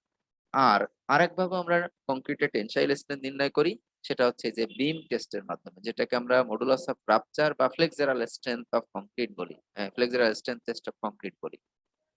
তো এরকম একটা কংক্রিট বিম তৈরি করব, যেটাকে আমরা প্রিজম বলি। এই প্রিজমে কোনো রিইনফোর্সমেন্ট ইউজ করব না, শুধুমাত্র কংক্রিট। তারপরে উপর থেকে এই যে এরকম জায়গায় দেখো একটা পয়েন্টে মিড স্প্যানে লোড অ্যাপ্লাই করার পরে ফর্মুলার মাধ্যমে এটার স্ট্রেংথ ক্যালকুলেশন করা হয়। তোমরা মেকানিক্স অফ সলিডস এ বা স্ট্রাকচার 2-3 তে যে ফ্লেক্সারাল স্ট্রেস এফ ক্যালকুলেশন করার ফর্মুলা শিখেছো, এম ওয়াই ওভার আই। তো এখানে আমার এই যে লোড থেকে আলটিমেটলি আমি আসলে মোমেন্টটা পাবো, যেটা কত মোমেন্ট নিচ্ছে, এটার ক্রস সেকশন থেকে যে নিউট্রাল অ্যাক্সিস এর ডিসটেন্স থেকে ওয়াইটা পাবো, আর এটার ক্রস সেকশনাল ডাইমেনশন থেকে আইও পাবো। তাহলে এটার ফ্লেক্সারাল স্ট্রেংথ কত এফ সেটাও নির্ণয় করতে পারবো। তো এই তিন ভাবে আসলে কংক্রিটের টেনসাইল স্ট্রেংথ নির্ণয় করা হয়। আর এই টেনসাইল স্ট্রেংথ আসলে কংক্রিটের কম্প্রেসিভ স্ট্রেংথের কত পার্সেন্ট সেটা এই টেবিলে দেখো সামারাইজ করা আছে। ডাইরেক্ট টেনসাইল স্ট্রেংথ টেস্ট এর মাধ্যমে যদি আমরা পাই, এই ডাইরেক্ট টেনসাইল স্ট্রেংথকে যদি কংক্রিটের কম্প্রেসিভ স্ট্রেংথের সাথে রিলেট করতে চাই, তাহলে দেখো 3 to 5 times of square root of F prime C. Remember এখানে এফ প্রাইম সি হতে হবে ইন পিএসআই। আমি এই যে এফ প্রাইম সি এর ভ্যালু যে বসাবো এটা পিএসআই তে হতে হবে, ঠিক আছে? তাহলে আমি এক্সাম্পল স্বরূপ যদি বলি যে কোন একটা কংক্রিটের এফ প্রাইম সি হচ্ছে 3 কেএসআই, তাহলে তার এফটি কত, এই যে FT prime direct tensile strength এটা কত? তোমার একটা কোশ্চেনই আসলে এখানে, ধরো কি করবে তখন? তাহলে ডাইরেক্ট টেনসাইল স্ট্রেংথ আমি নিব হচ্ছে 3 to 5%, তার মানে সরি 5% না, 3 to 5 times square root of F prime C. এই এফ প্রাইম সিটা নিতে হবে কিন্তু পিএসআই তে। তো আমি এফ প্রাইম সি তোমাকে যেটা দিয়েছি সেটা আছে কেএসআই তে, তাহলে পিএসআই তে নিতে হলে কি করতে হবে? জাস্ট 1000 দিয়ে গুণ করলে পিএসআই তে চলে যাবে। তাহলে এখানে আমি এখন এটা এরকম ভাবে বসাবো 3 to 5, মানে একবার 3 নিব আর একবার 5 নিব, এটা একটা রেঞ্জ হবে আর কি, স্কয়ার রুট অফ 3000। তো এটা করার পরে যা আসলো সেটাই হবে তোমার স্ট্রেংথ, হ্যাঁ টেনসাইল স্ট্রেংথ, এবং সেটা ডাইরেক্ট টেনসাইল স্ট্রেংথ। আমি যদি করি স্কয়ার রুট অফ 3000 হচ্ছে 54.77 টাইমস হচ্ছে 3 যদি করি, তাহলে এটা আসলো 164 থেকে এটাকে এখন যদি 5 দিয়ে গুণ করি তাহলে আসে হচ্ছে 273.8 পিএসআই। এগুলো পিএসআই তে আসলো কি? তাহলে দেখো যেই কংক্রিটের কম্প্রেসিভ স্ট্রেংথ 3000 পিএসআই, তার ডাইরেক্ট টেনসাইল স্ট্রেংথ আসে অনলি 164 থেকে 273 পিএসআই। এর মধ্যে কোনোটা তুমি ইউজ করতে পারো, সেফ সাইডে থাকার জন্য স্মলেস্টটা ইউজ করতে পারো। কেউ যদি 4 ইউজ করতে চায় average value, that's acceptable two. কেউ যদি 5 ইউজ করে তাও অ্যাকসেপ্টেবল। অনুরূপভাবে যদি স্প্লিট সিলিন্ডার স্ট্রেংথ এইটা আমি নির্ণয় করতে চাই কম্প্রেসিভ স্ট্রেংথ থেকে, তাহলে যে ফর্মুলা হচ্ছে মানে এদের মধ্যে রিলেশনশিপ হচ্ছে 6 to 8 square root of F prime C. তার মানে কংক্রিটের কম্প্রেসিভ স্ট্রেংথ থেকেই দেখো আমি ডাইরেক্ট টেনসাইল স্ট্রেংথ পেয়ে যাচ্ছি, স্প্লিট সিলিন্ডার স্ট্রেংথ পেয়ে যাচ্ছি। অনুরূপভাবে modulus of rupture F R যেটা, সেটাও এই যে এই ফর্মুলার মাধ্যমে পেয়ে যাচ্ছি। আর উপরের ইকুয়েশন গুলোতে আমরা দেখেছি যে কংক্রিটের কম্প্রেসিভ স্ট্রেংথ থেকেই কংক্রিটের মডুলাস অফ ইলাস্টিসিটিও ক্যালকুলেট করা যাচ্ছে। তো তাহলে শুধুমাত্র কম্প্রেসিভ স্ট্রেংথ টেস্ট করেই আমরা কিন্তু কংক্রিটের অনেকগুলা ডিজাইন প্রপার্টি পেয়ে যাচ্ছি। তার মানে আমাকে বেশি টেস্টিং করতে হচ্ছে না, জাস্ট একটা টেস্ট করলেই আমি অন্যান্য প্রপার্টি গুলা ক্যালকুলেশন করে নিতে পারবো। ঠিক আছে, এখন আসি স্টিলে।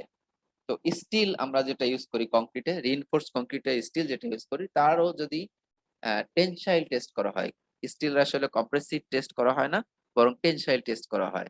আমি যদি একটু ফিগারে দেখাতে চাই, এখানে আমি একটু লিস্ট করেছি, দেখো এই যে tension test of mild still বার, এই যে এটা হচ্ছে তোমার এই যে স্ট্রেইন গেজ বলে। ঠিক আছে, এটা হচ্ছে স্ট্রেইন মেজার করার জন্য 8 ইঞ্চ গেজ লেন্থে তোমার হচ্ছে এই এগুলাকে বলে এক্সটেনশোমিটার, যেটা আসলে ডিফরমেশন বা ইলংগেশন মেজার করে। কম্পিউটারাইজ সিস্টেম এখন ডিরেক্টলি তোমাকে স্ট্রেইনও ক্যালকুলেট করে দিতে পারে। তো এভাবে আমি 0 থেকে লোড অ্যাপ্লাই করতে করতে ডিরেক্টলি টেনশন লোড এখানে অ্যাপ্লাই করব। টেনশন লোড অ্যাপ্লাই করতেছি, তার মানে এটা এই দিকে টানতেছে, নিচের দিকে, উপরের দিকে টানতেছে।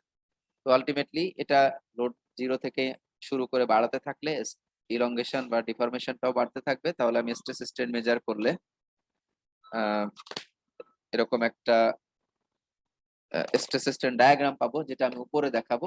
আলটিমেটলি এটা হচ্ছে এরকম ফ্র্যাকচার হয়ে যাবে, যে দেখো এখানে ফ্র্যাকচার হয়ে গেছে, টিয়ারিং হয়ে গেছে। তো এই যে বিটল ফেইলর হলে কিরকম হয় আর ডাকটাইল ফেইলর হলে কিরকম হয়, দুই ধরনের ম্যাটেরিয়াল এখানে দেখানো আছে। এতটা ইম্পর্টেন্ট না তোমাদের জন্য রাইট মোস্ট ফিগারটা, বাট ফ্র্যাকচার হলে কেমন হয় সেটা দেখালাম টেনশনে।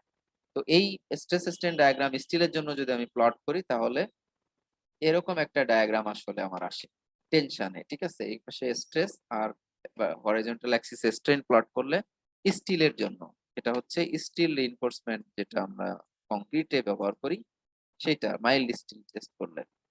তো এরকম দেখো এখানে 3টা পয়েন্ট উল্লেখ করা হয়েছে। প্রথমটা হচ্ছে প্রপোর্শনাল লিমিট, পরের একটা ক্রস পয়েন্ট এটা হচ্ছে ইলাস্টিক লিমিট, তারপরেরটা হচ্ছে ইল্ড পয়েন্ট। এই যে তারপরে দেখো ম্যাক্সিমাম স্ট্রেস যে লেভেলে গিয়ে হয়েছে সেটাকে আমরা বলছি আলটিমেট স্ট্রেংথ। আর এই যে যেখানে গিয়ে আসলে ফ্র্যাকচার হয়ে গেছে সেটাকে বলছি রাপচার স্ট্রেংথ। তো অ্যাকচুয়ালি যদি আমি রাপচার স্ট্রেংথটা ক্যালকুলেট করি, তাহলে অ্যাকচুয়াল রাপচার স্ট্রেংথটা আসে হচ্ছে এরকম হাই একটা ভ্যালু। তো এটা কেন হয়, সেটা হচ্ছে যে ক্রস সেকশন যে কমে যাচ্ছে, দেখো রিডিউসড ক্রস সেকশন আমি যদি ইউজ করি, যে একটা লেভেলে গিয়ে এটার ক্রস সেকশনটা এরকম কমে যায়, নেকিং হয়। তো রিডিউসড ক্রস সেকশন ইউজ করলে স্ট্রেংথ বেশি আসে, সেই জন্যই অ্যাকচুয়াল রাপচার স্ট্রেংথটা হাই হয়। এটা তোমাদের জন্য এত ইম্পর্টেন্ট না যে কেন এটা হচ্ছে, বরং আমাদের জন্য যেটা যেটা ইম্পর্টেন্ট সেটা হচ্ছে এই যে ইল্ড পয়েন্ট, যেটা ইল্ড পয়েন্ট, এই ইল্ড পয়েন্টের যে স্ট্রেংথ সেটাকে আমরা ইল্ড স্ট্রেংথ বলি। আমরা রিইনফোর্সড কংক্রিটে সেটা এফ ওয়াই দিয়ে ইন্ডিকেট করব। এবং স্টিল ম্যাটেরিয়ালে দেখবা যে এটা সাধারণত আমরা আইদার 40 কেএসআই এর নেই, কখনো কখনো এটা 50 কেএসআই স্টিল ইউজ করা হয়, তার মানে এটার ইল্ড স্ট্রেংথ হচ্ছে 50 কেএসআই। কখনো কখনো আমরা 60 কেএসআই স্টিল ইউজ করতে পারি। বাজারে বাংলাদেশে এখন বেশি যে যেটা পাওয়া যায় সেটা হচ্ছে 72.5 কেএসআই স্টিল। এটা আসলে 500 এমপিএ। তোমরা টেলিভিশনে যে অ্যাড দেখে থাকো, একেএস স্টিল, বিএসআরএম, বিভিন্ন কোম্পানি, আমি জাস্ট ব্র্যান্ডিং করার জন্য এগুলো বলছি না, আমার মুখে এই দুইটার নাম আসলো। সব কোম্পানিরই যারা অ্যাড দিয়ে থাকে, তাহলে দেখবা সেখানে লেখা থাকে, বা যে কোনো কোম্পানির রডের গায়ে এরকম লেখা থাকে, তাদের ব্র্যান্ড নেম লেখা থাকে, তারপরে এই যে 500 ডব্লিউ এরকম লেখা থাকে। তো 500 মানে এটার ইল্ড স্ট্রেংথ, এফ ওয়াইটা হচ্ছে 500 মেগাপাস্কেল এমপিএ। তো এই 500 কে তুমি যদি কেএসআই তে কনভার্ট করো, 72.5 কেএসআই আসে। এছাড়াও এর চেয়ে হায়ার স্ট্রেংথের স্টিলও চলে আসতেছে, বাট আমরা সাধারণত এই যে এই 40 কেএসআই আর হচ্ছে সবচেয়ে বেশি এখন ইউজ হচ্ছে যে এই দুইটা, 40 না সরি 60 কেএসআই আর হচ্ছে 500 ডব্লিউ, যেটা তার মানে 72.5 কেএসআই স্টিল। তো এটা কিন্তু অ্যাকচুয়ালি আমার এই যে ইল্ড পয়েন্টে যে স্ট্রেস বা স্ট্রেন্থ সেটাই, ঠিক আছে? তো এইটা আমাদের জন্য সবচেয়ে বেশি ইম্পর্টেন্ট স্টিলের। আমরা স্ট্রাকচারাল ডিজাইনার হিসাবে যে প্রপার্টিটা স্টিলের সবচেয়ে বেশি ইউজ করবো সেটা হচ্ছে এই ইল্ড স্ট্রেন্থ। তার মানে আমার জন্য ইম্পর্টেন্ট হচ্ছে এই ইল্ড পয়েন্টটাই। এরপরে এই যে আল্টিমেট যে পয়েন্ট দেখো, সেই পয়েন্টটা হচ্ছে আল্টিমেট স্ট্রেন্থ। এটাও আমার জন্য জরুরি। কিন্তু আমাদের ডিজাইন কনসিডারেশনে সাধারণত আমরা এটা ইউজ করব না, আমরা ইল্ড স্ট্রেন্থটা ইউজ করব। আর এই ইল্ড পয়েন্টটা যে স্ট্রেইন লেভেলে হয়, যে স্ট্রেইন লেভেলে হয় সেটা হচ্ছে ইল্ড স্ট্রেইন অফ স্টিল, ইওয়াই। তো এটা আমরা সাধারণত নির্ণয় করব হচ্ছে এই যে হুকের ল থেকে, stress equal to E Times হচ্ছে স্ট্রেইন। তাহলে এটা হচ্ছে হুকের ল। তোমরা জানো হুকের ল হচ্ছে stress is proportional to strain up to the proportional limit. তাহলে এই যে স্ট্রেইন ইকুয়াল টু হবে আমার সিগমা ডিভাইডেড বাই ই। তো আমি যদি ইল্ড স্ট্রেইন বের করতে চাই তাহলে আমাকে এখানে ইল্ড স্ট্রেসটা নিতে হবে। তো 60 গ্রেডের স্টিল যদি হয় তাহলে এটার স্ট্রেন হচ্ছে 60,000, স্ট্রেস হচ্ছে 60,000 পিএসআই। আর স্টিলের জন্য মডুলাস অফ ইলাস্টিসিটি ই এর ভ্যালু কনস্ট্যান্ট। যে কোনো ধরনের স্টিল, প্রি স্ট্রেসিং স্টিল ছাড়া যে কোনো ধরনের স্টিল রিইনফোর্সমেন্টের জন্য মডুলাস অফ ইলাস্টিসিটির ভ্যালু 29,000 কেএসআই। দেখো এটা হচ্ছে কনস্ট্যান্ট ভ্যালু। কংক্রিটে যেমন কম্প্রেসিভ স্ট্রেংথের উপরে নির্ভর করে এটা ভ্যারি করেছে, ইকুয়েশনের মাধ্যমে নির্ণয় করতে হয়েছে। স্টিলের জন্য এরকম ইকুয়েশন নাই। স্টিলের জন্য কনস্ট্যান্ট একটা ইকুয়েশন। প্রি স্ট্রেসিং স্টিল বাদে অন্য সব ধরনের স্টিলের জন্য modulus of elasticity value constant 29,000 KSI. তাহলে এখানেই আমি এই যে 60,000 পিএসআই কে তাহলে কেএসআই এ নিয়ে নেই ইউনিট কম্পাটিবল রাখার জন্য। 60 ডিভাইডেড বাই এই যে ই অফ স্টিল, নিচে এটা যে 29,000 কেএসআই নিলাম। অবশ্যই ইউনিট কম্পাটিবল হতে হবে। উপরেরটা যদি কেএসআই তে হয় নিচেরটাও কেএসআই তে হতে হবে। যদি উপরেরটা পিএসআই তে নাও তাহলে নিচেরটাকেও 1000 দিয়ে গুণ করে পিএসআই তে নিতে হবে। ইউনিট অবশ্যই কম্পাটিবল হতে হবে, ঠিক আছে? তাহলে তুমি এখানে এটার ইল্ড স্ট্রেইনটা পেয়ে যাবে। 60 গ্রেডের কংক্রিটের জন্য সাধারণত এই যে ইল্ড স্ট্রেইন অফ 60 গ্রেডের স্টিলের জন্য ইল্ড স্ট্রেইন অফ স্টিল আসে অ্যারাউন্ড 0.00207, ঠিক আছে? ভাগ করে দেখো জাস্ট, যে 60 ডিভাইডেড বাই 29,000 করলে আসে 0.00207। তো এই ইকুয়েশন থেকে আমি দেখো স্টিলের জন্য স্ট্রেস যদি জানি, এটা ইল্ড স্ট্রেস যদি জানি তাহলে ইল্ড স্ট্রেনটা পাবো। আর কংক্রিটের জন্য আমার কিন্তু ইল্ড স্ট্রেন যেটা বা ইল্ড স্ট্রেন না, আসলে ম্যাক্সিমাম ইউজফুল স্ট্রেন যেটা সেটা কিন্তু 0.003। আমি তোমাদের ডায়াগ্রামে দেখিয়ে আসছি। So, এই পয়েন্টগুলো আমাদের একটু মনে রাখতে হবে, ডিজাইন আমাদের এগুলো কাজে লাগবে। তো এইটা হচ্ছে আমার actual stress strain diagram for mild steel test specimen when we apply tensile load on a test specimen. আর এইটা কি আমি যদি এখন ধরো কম্প্রেশনে আবার অ্যাপ্লাই করি তাহলে স্টিল রিইনফোর্সমেন্ট টেনশনে যে ধরনের বিহেভ করে কম্প্রেশনেও স্ট্রেস স্ট্রেন ডায়াগ্রামে ঠিক একই ধরনের বিহেভিয়ার হবে। দেখো উপরেরটা এই পাশে দেখাইছি যে টেনশন সাইড, আর এই নিচের যেটা এটা আসলে এইদিকে কম্প্রেসিভ স্ট্রেন্থ আর স্ট্রেইন, আর এদিকে কম্প্রেসিভ স্ট্রেন্থ মাইনাস দিয়ে দেখানো মানে টেনশনের উল্টা দিকে লোড অ্যাপ্লিকেশন করা হয়েছে। তো এক্স্যাক্টলি সেম টাইপের বিহেভিয়ার স্টিল শো করে কম্প্রেশনে এবং টেনশনে, ঠিক আছে? তাহলে স্টিলের জন্য টেনশন এবং কম্প্রেশনে প্রপার্টি সেম। টেনশনে এটার ইল্ড স্ট্রেন যত, কম্প্রেশন ইল্ড স্ট্রেন তত। টেনশনে ইল্ড স্ট্রেইন যত, কম্প্রেশনে ইল্ড স্ট্রেইনও তত। কম্প্রেশনে মডুলাস অফ ইলাস্টিসিটি স্টিলের যত, টেনশনেও তত।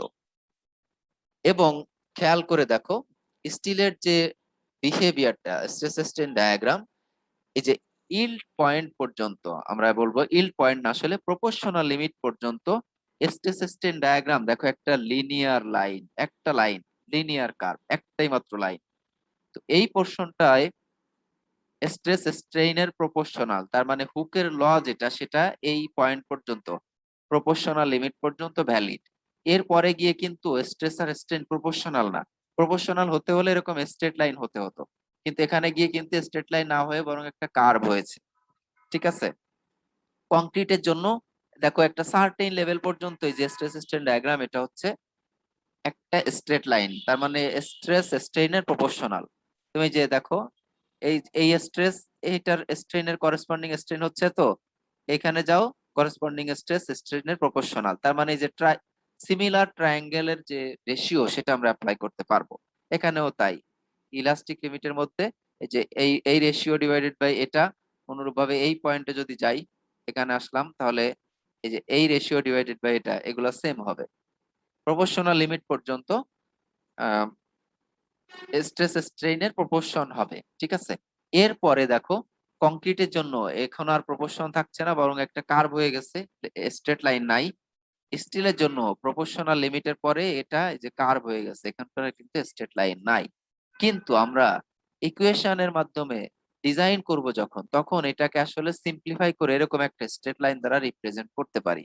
তো তাহলে বাই লিনিয়ার বলবো, এটা একটা স্ট্রেট লাইন, আর ডান পাশে যে কার্ভ পোর্শন আছে সেটাকেও একটা স্ট্রেট লাইন এরকম রিপ্রেজেন্ট করতে পারি স্টিলের জন্য, ঠিক আছে। সেইটাই আসলে নিচে এখানে দেখানো। দেখো idealised stress strain diagram of steel reinforcement, আইডিয়ালাইজড।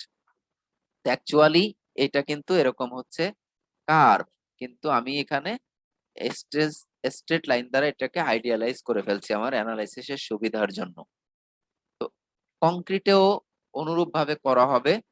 কি আইডিয়ালাইজ করা হবে আমরা একটু ফার্দার আগালেই সেটা দেখতে পাবো, কংক্রিটের আইডিয়ালাইজেশনটা কেমন হবে। তো তাহলে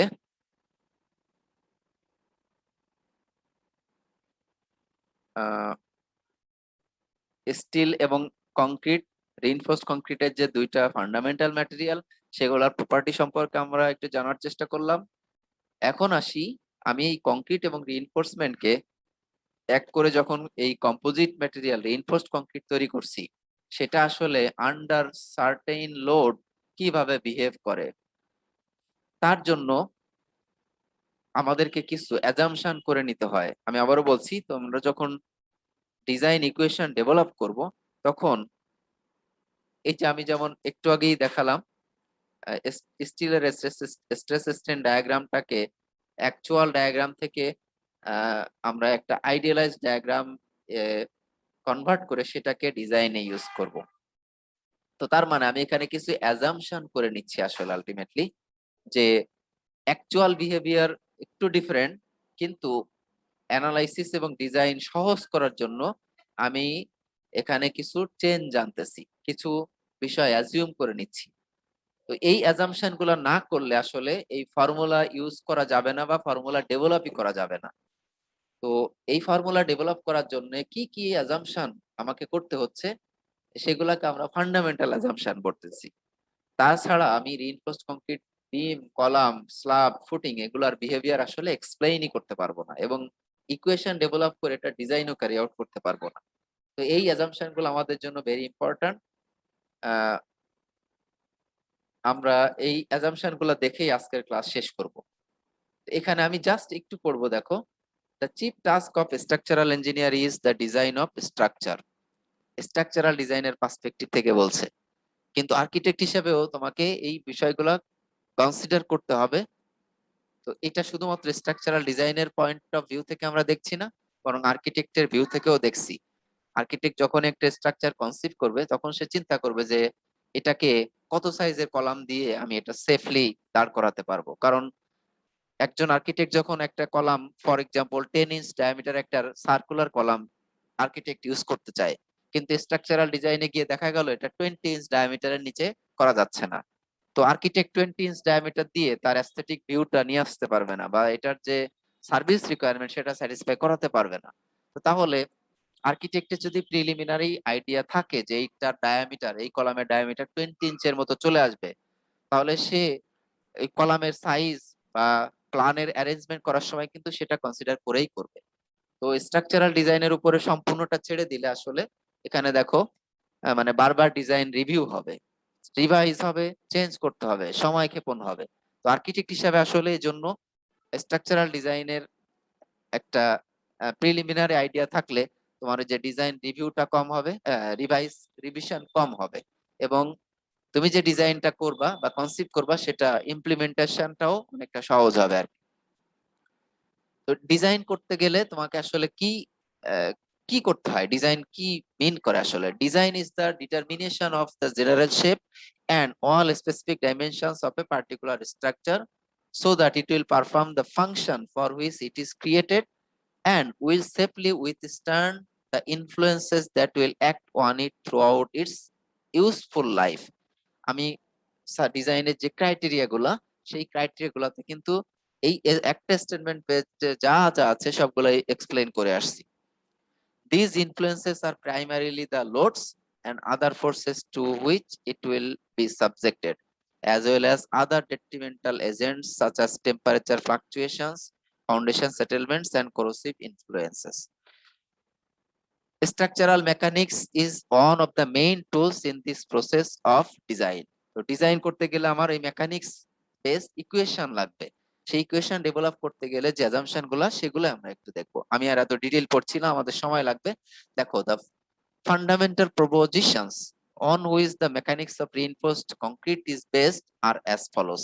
তার মানে আমি যে ইকুয়েশন ডেভেলপ করব বা ইউজ করব ডিজাইনে, সেগুলোর পিছনে কি কি ফ্যাক্ট আমি অ্যাজিউম করে নিচ্ছি সেটা একটু পড়ে যেতে চাই। ফার্স্ট অ্যাজাম্পশন হচ্ছে, দেখো, the internal forces such as bending moments, shear forces, and normal and shear stresses at any section of a member are in equilibrium with the effects of the external loads at that section. তার মানে তোমরা mechanics of solids এই কোর্সে external লোডের যে internal effect সমূহ, axial force, shear force, bending moment, bending stress, shear stress, এগুলা কিন্তু অলরেডি করে আসছো, তোমরা এটা পড়ে আসছো। তো এই এক্সটার্নাল লোডের যে ইন্টারনাল ইফেক্ট, তারা এই এক্সটার্নাল লোড এবং ইন্টারনাল লোড মিলিয়ে তোমার হচ্ছে ইকুইলিব্রিয়ামে থাকবে। তার মানে স্ট্রাকচারটা যদি স্ট্যাটিক কন্ডিশনে থাকে তাহলে এটা স্ট্যাটিক কন্ডিশনেই থাকবে, এটা ফেল করবে না বা এটা মুভ করবে না। ঠিক আছে, তার মানে ইকুইলিব্রিয়াম আমাকে অর্জন করতেই হবে। এটা হচ্ছে first fundamental proposition. This proposition is not an assumption but A fact. এটা কিন্তু ফ্যাক্ট আসলে। Because any body or any portion thereof can be at rest only if all forces acting on it are in equilibrium. Equilibrium যদি না থাকে, ধরো আমি এখানেই একটা বিম এঁকে যদি দেখাই, এই এই একটা বিম, ধরো এখানে সিম্পলি সাপোর্ট দিয়েছি, সিম্পল সাপোর্ট, তার মানে এখানে রোটেশন অ্যালাউ। তো এটা যদি আমি স্ট্যাটিক কন্ডিশনে লোড প্রয়োগের পূর্বে ছিল, লোড প্রয়োগের পূর্বে এটা এই হরাইজন্টাল পজিশনে ছিল, কিন্তু এখানে যখন একটা লোড অ্যাপ্লাই করলাম, এটা যদি এরকম ভাবে রোটেট করে যায়, আমার স্ক্রিনের বাইরে চলে গেছে, এরকম যদি এটা রোটেট করে, তাহলে এটা কিন্তু ইকুইলিব্রিয়ামে নাই। আমি এটার লোড প্রয়োগের পূর্বে হরাইজন্টাল এরকম একটা প্লেনে ছিল, কিন্তু এখন এটা রোটেট করতেছে, তাহলে এখন আর ইকুইলিব্রিয়ামে নাই। তো এই ইকুইলিব্রিয়াম অবশ্যই স্যাটিসফাইড হতে হবে, যেটা আসলে একটা ফ্যাক্ট। সেকেন্ড প্রপোজিশন হচ্ছে, the strain in an embedded reinforcing bar is the same as that of the surrounding concrete. আমি রিইনফোর্সড কংক্রিট যখন প্রডিউস করব, একটা কংক্রিট সেকশনের মধ্যে রিইনফোর্সমেন্ট এমবেড করে আমরা কনস্ট্রাকশনে কি করি, প্রথমে এরকম ফর্ম তৈরি করি, উপরের সাইড ওপেন থাকে, এরকম চারপাশে টিম্বার অথবা স্টিলের বোর্ড গুলা দিয়ে মোল্ড তৈরি করি বা ফর্ম তৈরি করি। তারপর এখানে এরকম মেইন রিইনফোর্সমেন্ট প্লেস করি, তারপরে শিয়ার রিইনফোর্সমেন্টের মাধ্যমে এগুলাকে জায়গা মতো হোল্ড করি, তারপরে কিন্তু কংক্রিট কাস্ট করি। তার মানে স্টিলটা কংক্রিটের মধ্যে এমবেড হয়ে যায়। তো এমবেড হওয়ার পরে দেখো, স্টিল এর সারাউন্ডিং এ যে কংক্রিট আছে, স্টিল রিইনফোর্সমেন্টের সারাউন্ডিং এ যে কংক্রিট আছে, তো লোডের আন্ডারে স্টিলে যদি স্ট্রেইন আসে, তাহলে সারাউন্ডিং কংক্রিটেও সেম ম্যাগনিটিউডের স্ট্রেইন হবে। তার মানে লোড এর আন্ডারে আসলে তাদের স্ট্রেস স্ট্রেইন রেসপন্স একই রকম হবে। আর স্ট্রেস স্ট্রেইন রেসপন্স একই রকম না, স্ট্রেইন আসলে একই রকম হবে। তার মানে স্টিলে যতটুকু স্ট্রেইন কোন একটা লোকেশনে, তার সারাউন্ডিং কংক্রিটে ঠিক সমমানের স্ট্রেইন হবে, সেটাই কিন্তু এখানে বলা হচ্ছে। আমি আবারও এমফাসিস দিয়ে বলছি, the strain in the embedded reinforcing bar is the same as that of the surrounding concrete. এটা যদি আমরা একটু এক্সপ্লেইন করতে চাই ফিগার দিয়ে, নেক্সট ক্লাস আমার মনে হয় সেটা আমরা করব, দেখবা। বাট এখন এতটুকুই যথেষ্ট। পরের অ্যাজাম্পশনে আসি। Cross sections that were plain prior to loading continue to be plain in the member under load. আমরা এরকম ভাবে দেখব যে কোনো একটা ক্রস সেকশন নেক্সট নেক্সট ক্লাসে আরো ক্লিয়ারলি দেখব। ধরো এই একটা স্প্যানের বিম, তার এরকম জায়গায় আমি এই যে এই প্লেনটাই নিচ্ছি।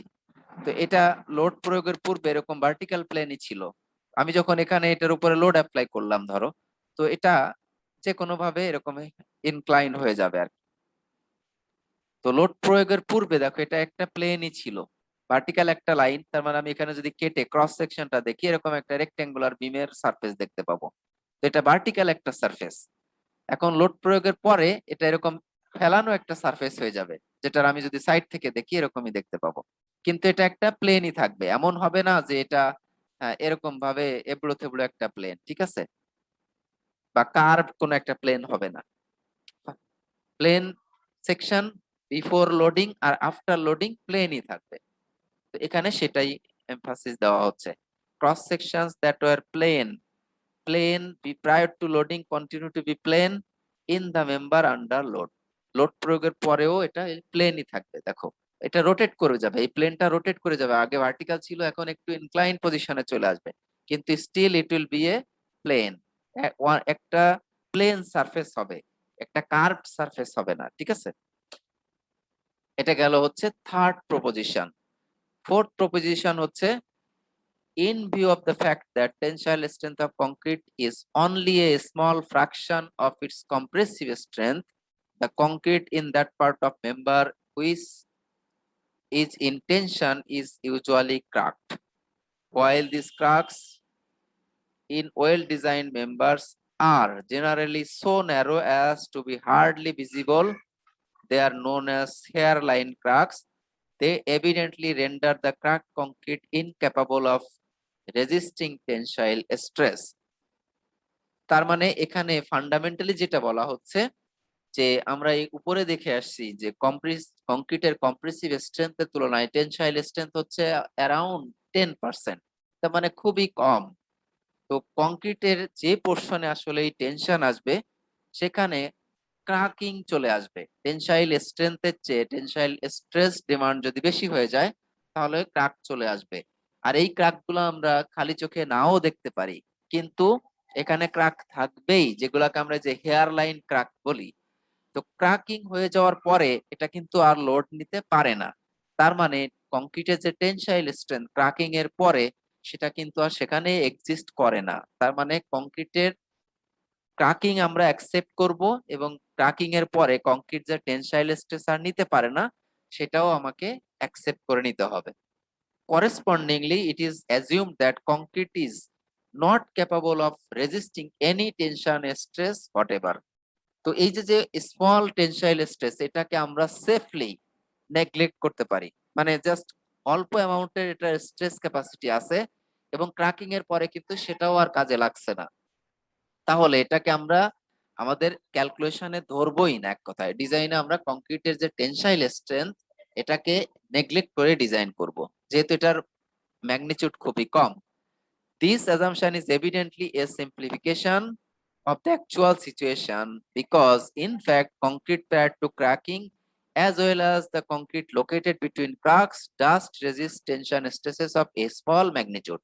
আবারও খেয়াল করো ম্যাগনিটিউডটা খুব কম, কিন্তু এই স্ট্রেসটা আসলে ক্র্যাকিং এর পরেও আনক্র্যাক পোরশনে এক্সিস্ট করে। আর ক্র্যাকিং এর পূর্বে থ্রু আউট দ্য লেন্থ এটা কিন্তু এক্সিস্ট করে। তো সেটাকে আমরা সেফলি ইগনোর করেই ডিজাইন করব। মানে এটা ইগনোর করলে আসলে আনইকোনমিক্যাল ডিজাইন হচ্ছে, সেফ তো হচ্ছেই, আনইকোনমিক্যাল হচ্ছে, মানে এটার ক্যাপাসিটি বেশি আছে কিন্তু আমি সেটা নেগলেক্ট করতেছি। তো এটা আসলে করা যায় বা আমরা করব অ্যাকচুয়ালি, কেননা এই টেনসাইল স্ট্রেংথ কনসিডার করলে ডিজাইনে অনেক কমপ্লেক্সিটি চলে আসবে। Later in discussions of the resistance of reinforced concrete beams to shear, it will become apparent that under certain conditions this particular assumption is dispensed with and advantage is taken of the modest tensile strength that concrete can develop. তার মানে সহজ কথায় আমি বলবো যে কংক্রিটের reinforced কংক্রিটে যে tensile strength সেটা আমরা নেগলেক্ট করি, সেটা আমরা ডিজাইন কনসিডারেশনে নেই না। আরেকটা ফ্যাক্ট হচ্ছে, দেখো কংক্রিট এবং স্টিলের যে স্ট্রেস স্ট্রেন রিলেশনশিপ যেটা অ্যাকচুয়াল আমরা টেস্টের মাধ্যমে পাবো, সেটাকে আমরা এই যে এরকম আইডিয়ালাইজেশন করে নিব। খেয়াল করো, আমি যেখানে কংক্রিটের আইডিয়ালাইজড কার্ভ দেখাই নাই, কিন্তু আইডিয়ালাইজড ভ্যালু যে ইউজ করব সেটা কিন্তু এখানে বলেছি যে দেখো বিভিন্ন ধরনের কংক্রিটের জন্য যে স্ট্রেন, কংক্রিটের রিউজেবল স্ট্রেন এটা ডিফারেন্ট, বাট আমরা আইডিয়ালাইজড একটা ভ্যালু 0.003 নিব নরমাল স্ট্রেংথ রেঞ্জের কংক্রিটের জন্য, মানে 8 কেএসআই পর্যন্ত 0.003 এটা নেওয়া যায়। কিন্তু আরো high strength concrete 15 KSI 21 KSI এর জন্য এগুলা ডায়াগ্রাম হবে অনেকটাই যে এরকম, সেগুলোর জন্য আরো কম স্ট্রেন, তার মানে 0.002 নিতে হবে তখন। বাট নরমাল রেঞ্জের কংক্রিট যেটা আমরা ইউজ করব সেখানে 0.003 নিতে হবে। তো স্টিলের জন্য এই যে এরকম আইডিয়ালাইজড স্ট্রেস স্ট্রেন ডায়াগ্রাম আমরা ইউজ করব। কংক্রিটের জন্য এটার এই যে টেনসাইল স্ট্রেন দেখো বিভিন্ন ভাবে ডাইরেক্ট টেনসাইল স্ট্রেন ফর্মুলার মাধ্যমে আইডিয়ালাইজ করে নিচ্ছি, স্প্লিট সিলিন্ডার স্ট্রেন ফর্মুলার মাধ্যমে, মডুলাস অফ রাপচার ফর্মুলার মাধ্যমে আইডিয়ালাইজ করে নিচ্ছি। তো এই যে যে আইডিয়ালাইজেশন আমরা আরো আইডিয়ালাইজেশন করব, দেখবা নেক্সট ক্লাসে আরো ক্লিয়ার হবে যে কংক্রিটের যে স্ট্রেস স্ট্রেন প্রপার্টিজ এটাকে আমরা ইকুইভ্যালেন্ট রেক্টেঙ্গুলার স্ট্রেস ব্লকে কনভার্ট করব। তার মানে ব্যাপারটা আসলে এরকম অনেকটা ঘটবে। আমি এখানে একটু দেখাই, এখানে যদি দেখাই দেখবা যে আলটিমেট স্ট্রেন্থ ডিজাইন মেথডে এই যে যে কংক্রিটের স্ট্রেস স্ট্রেন ডায়াগ্রাম এটাকে আমরা এরকম একটা ইকুইভ্যালেন্ট রেক্টেঙ্গুলার স্ট্রেস ব্লক দ্বারা রিপ্রেজেন্ট করব। তো এই যে যে অ্যাজাম্পশন গুলো আমরা নিব দেখবা সেই অ্যাজাম্পশনের কথাই বলা হচ্ছে, আমাদের ডিজাইন সিম্পলিফিকেশনের জন্য আমি এই অ্যাজাম্পশন গুলা করতে পারি, এগুলা করা অ্যালাউড, সেটাই এখানে হাইলাইট করা হচ্ছে। তো এই পর্যন্তই আমরা আসলে আজকের ক্লাসে আলোচনা করতে চেয়েছিলাম, এখানে আমরা আজকে শেষ করব। নেক্সট ক্লাসে বেন্ডিং অফ হোমোজিনিয়াস বিম, তারপরে আমরা দেখব হচ্ছে bending of reinforced concrete beam behaviour, এটা আসলে দেখব কিভাবে বিহেভ করে। তো হোমোজিনিয়াস বিম বলতে এখানে এমন বিম যে বিমে একটা মাত্র ম্যাটেরিয়াল ইউজ করা হয়েছে, যেমন টিম্বার বিম, এটাতে শুধুমাত্র টিম্বার, এখানে আর এক্সট্রা রিইনফোর্সমেন্ট যদি আমি ইউজ না করি তাহলে এটা হোমোজিনিয়াস বিম হবে। একই ম্যাটেরিয়ালের বিহেভিয়ার, একই ম্যাটেরিয়াল যদি ইউজ করি, তারপরে শুধুমাত্র কংক্রিট বিম যদি হয়, রিইনফোর্সমেন্ট ইউজ করবো না, শুধু কংক্রিট থাকবে, তাহলে সেটাও একটা হোমোজিনিয়াস বিম। শুধু স্টিল দিয়ে যদি বিম তৈরি করি সেটাও হোমোজিনিয়াস বিম। একই ম্যাটেরিয়ালের বিম হলে হোমোজিনিয়াস বিম। তো তাদের জন্যই তোমরা ওই যে ফ্লেক্সার ফর্মুলা, শিয়ার ফর্মুলা এগুলা দেখে আসছো, ফ্লেক্সারাল স্ট্রেস, শিয়ার স্ট্রেস, এই যে আমার মনে হয় এই ফর্মুলা গুলা দেখলে তোমাদের মনে পড়বে। এই যে যে ফর্মুলা দেখো, ফ্লেক্সারাল স্ট্রেস ক্যালকুলেশন বা বেন্ডিং স্ট্রেস ক্যালকুলেশন করে আসছে F = my/i, তারপরে হচ্ছে শিয়ার স্ট্রেস V = VQ/IB, এগুলা হচ্ছে হোমোজিনিয়াস ম্যাটেরিয়ালের জন্য। কিন্তু রিইনফোর্সড কংক্রিট আমরা যেখানে ইউজ করছি এখানে কিন্তু দুইটা ম্যাটেরিয়াল চলে আসছে, কংক্রিট এবং স্টিল, সেখানে কিন্তু হোমোজিনিয়াস ম্যাটেরিয়ালের ইকুয়েশন ইউজ করা যাবে না। তো তখন কি করব, তখন এই যে তখন বিহেভিয়ারটা কেমন হবে সেটার আলোচনায় যে এখানে আসবে আমাদের। তো আজকের ক্লাস এ পর্যন্তই রাখবো, আমি অ্যাটেন্ডেন্সটা নিয়ে শেষ করব আজকের ক্লাস।